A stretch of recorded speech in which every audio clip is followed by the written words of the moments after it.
Hey YouTube, Josh and Ninja here again for another good old video. We're working on Ninja's TFL and ITB. So recently in the clinic I've been having people coming in with some form of knee pain, and I've been doing some work around the knee and it's been getting some small results but not fixing the problem. And then we come up here into this TFL ITB area and has made quite a bit of difference in their pain levels and their ranges of motion. So that's what we're going to be working with you guys today. Just having a quick squiz at what the anatomy looks like. If I get this book here, this is your TFL through here, and it runs straight into this big long band of fascia. So it's attaching right up here, right at the top of that pelvis, and runs all the way down to the outside of the knee. So like I was saying before, if people are getting knee pain, this muscle being tight can be pulling on that, tugging on that, and causing discomfort. Now, this little muscle, it does a bit of hip flexion, it does medial rotation, and also hip abduction, so away from the midline of the body. So if you're tight through those areas, you might be restricted in those movements. So let's get into it, hey? Yeah, let's get into it. Man. Let's see what we can do. So what does TFL stand for? Well, it's tensor fascia lata, but what do you call it? Top of the fucking leg. But yeah, I just I've been on a bit of a rant about these. What are they? The three-letter the acronyms. Acronyms, yeah. What do they mean? What are they? Yeah. And the ITB. ITB, iliotibial band. Yep. Which is just a big band of fascia, really, and it acts basically like a really long tendon for that TFL. But you've also got your glute max that attaches into it. It runs right above that vastus lateralis as well, so that's lateral quad. Yep. So many things come in and bind into this bit of fascia that just doing some of this work can have big implications on people's ability to run, jump, lift, do all those sort of things. So here I've got basically starting off with a broad palm right on top of that graded trochanter. So that TFL starts up here, really at the top of that iliac crest, but I like to start with a nice broad palm over that trochanter because it sort of runs straight over the top. And then you put some pressure in. Again, like all our treatments here, we don't rush anything. Keep it nice, slow and controlled. Listen to the client too, see what they're feeling. Doing all right there, mate? Yeah, good, thank you. Sinking in slowly.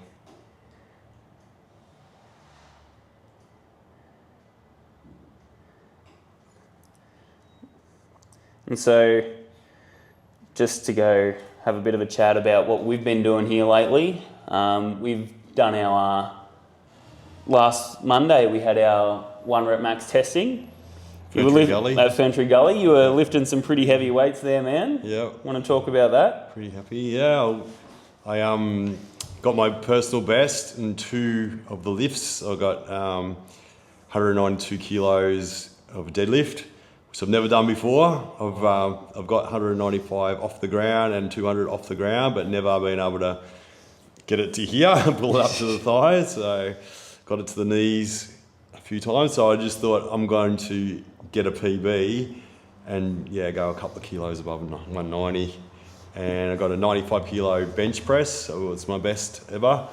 And I got 142 on my deep squat, and that was the best since 2001, so 23 years later. Wow.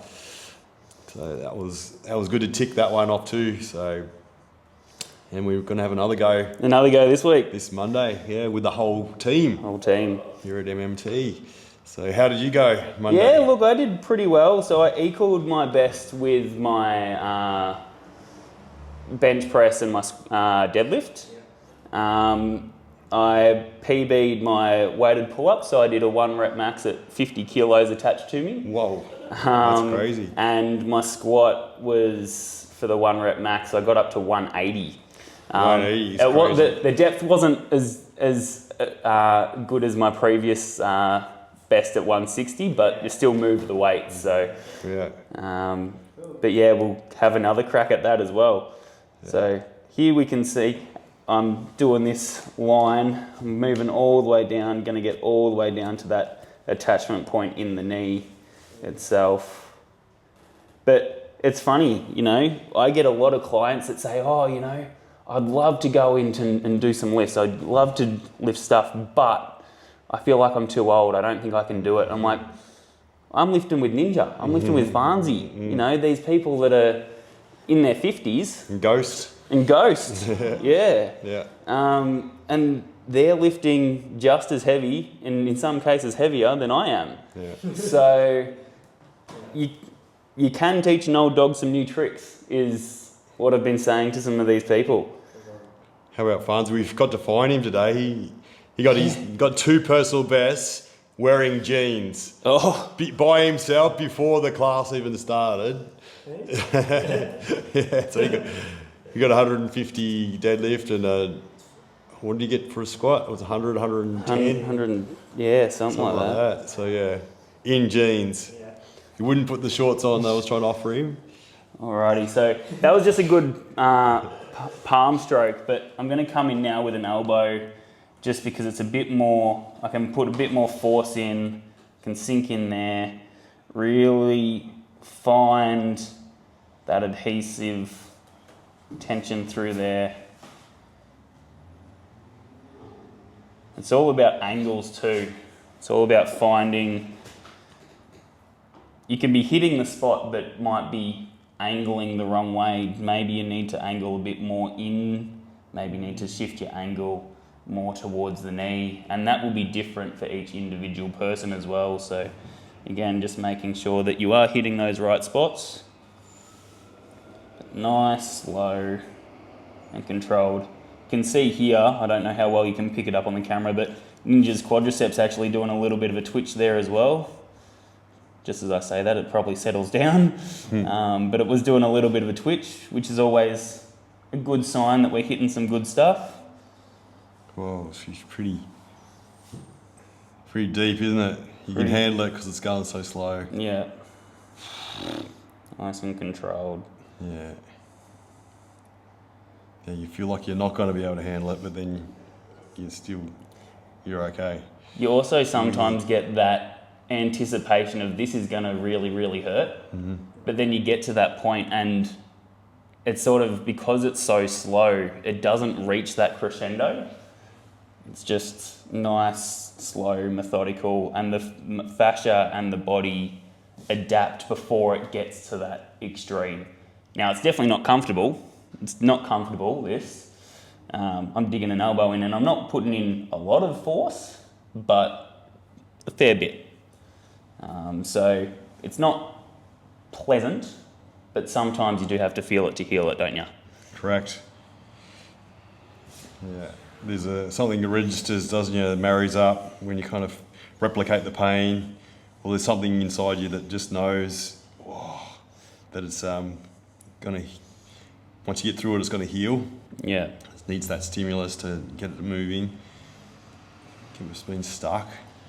So yeah, whilst I'm even affecting that iliotibial band, that ITB, in this position here, like I said, underneath that is that vastus lateralis, which is a big quadricep muscle that actually does wrap around a bit around the back as well. And so that muscle also gets quite a few trigger points and sensitive areas. So just doing this is affecting some change there as well. Nice, slow, methodical approach. I can see again, there's a little couple of twitches happening, making that change. And then, so on Monday we're lifting again, but then on Thursday we've got our whole MMT sprint club. Yeah. For the last sprint for the year. Yeah. So joining forces with you, man. Yeah, joining forces. I'll have to bring the cones. Yeah. I'll have to go and buy a few more, I reckon. Just so a lot of ours are a bit, yeah. Seen better days. Yeah, I don't know how old they be, maybe 10 years or more. So they're splitting and busting. Yeah. But no, it's good. You know, we've got our sprints. We'll get everyone there. Team environment, running fast, friendly competition. Yeah. Races. Few races, those sort of things. And I've been telling a lot of my clients lately too, you look at the way kids get around the place. Do they walk or do they run? Mm-hmm. They run everywhere. Yeah. And dogs? Dogs, they run everywhere. Go to the park. Yeah. Love it. There's something primal about sprinting and lifting heavy stuff that, I don't know, I feel like as adults we get a little too serious. Mm-hmm. We become, oh no, we have to do this, we have to manage this and do that, and all of a sudden we forget how to be a kid. I feel like we need to bring that back a little bit. Yeah, have fun. Have fun, enjoy ourselves. Mm-hmm. It's part of our ethos, isn't it? The fun. Yeah. We love all the connection, community, but yeah, also, but it's got to have fun, enjoy it, and have a laugh. I think laughing is good medicine too, isn't it? Yeah. It's the best medicine, according to some people. Yeah. We believe movement's the best medicine. Movement is medicine. Yeah. But laughter is also very, very important. Yeah. So you can see this pace is very, very slow. I'm still probably got about a third of his femur to go. And Ninja's femurs aren't that massive. They're not like Aaron's. No. He's just twice as long as mine. Yeah. So you can just tell this pace is slow, methodical, but Ninja, you'll be running pretty damn quick on Thursday after this. Yeah. You'll be freer, you'll be able to move. That'll be good. Get all the way down to that knee there.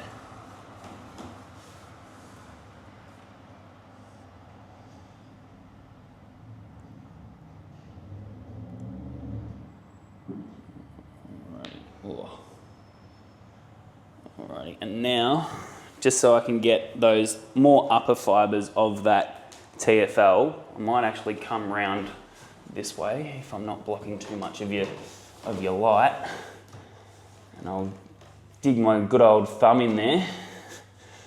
Really, oh, there we go. Oh, got a bit in there. Got a bit in there already. So just sinking in, finding that more anterior fibres. So like I said, this muscle does multiple actions at the hip, but if you're attacking this part, you're more likely to be getting those hip flexors, which are important when we squat, important when we run, important in all parts of our movement. And so, like I was saying before, I was getting clients that were coming in with knee pain, and they're going, my knee just doesn't feel strong, it feels weak, it feels unstable. And been doing work around that knee to try and find what was going on, like getting into our knee money spots and stuff. And whilst I was getting small changes, not getting the complete fix. And then we've gone, well, let's have a look at what your hip range of motion's like. And the hip range of motion is quite limited, quite stiff. And that's because the stability in the knee wasn't quite there. So the hip has to compensate. It goes, well, we're going to take that weakness and we're going to compensate. We're going to take it and make this a bit more stiffer so we can protect that knee. The body is super, super efficient at doing those sort of things. But then, then you get stuck in with tight hips. And if you get tight hips, then you get sore backs or, everything else starts to get a bit sore. So sometimes we need to address this, but then with those clients that were having the sore knees, maybe we need to strengthen up around those knees and make them a bit stronger too. Alrighty. How are we going in there, Ninj? Feel like we're hitting some good stuff? Yep. Yeah.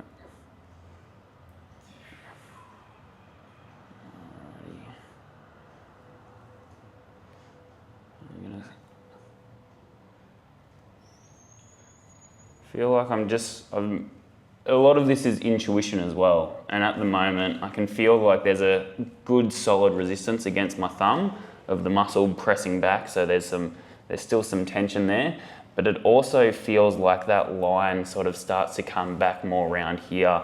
So I'm gonna start to just sort of go with that instinct and follow that line and see if that is where we can find a bit more of those little nuggets. Ooh. Yeah. Good. Yeah, oh, hello.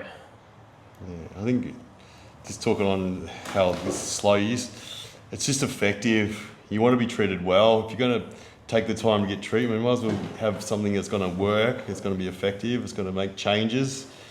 No one's coming into treatment because they're awesome. Yeah. You know what I mean? So yeah, you either want to get fixed or you want to maintain what you got or not let it kind of build up, you know. And the other thing is, like, if you're doing a lot of fast, flushy stuff, whilst that might promote some blood flow to that area, if you've got a sensitivity and you're sore, instead of allowing that body to have time to accept that pressure and adapt to it, you just keep brushing over it. So it's like a little ow, ow, ow, ow, ow, rather than, oh, that's a bit sore, and now it's diffusing and softening up.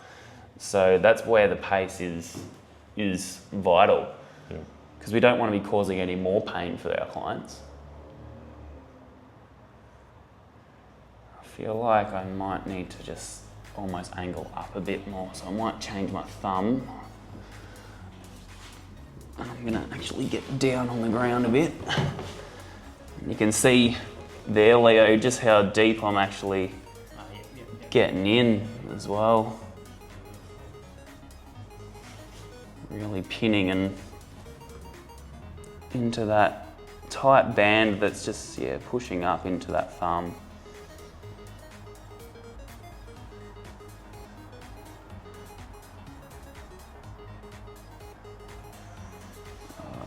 Alrighty, and we'll slowly sink out of there. Alrighty guys, that's just a little snippet of how we can treat the TFL. So if you've got sore hips, tight hips, or sore knees, it could be coming from this little muscle here. So come in, see if we can fix it for you. Let's get it done. Thank you. Done.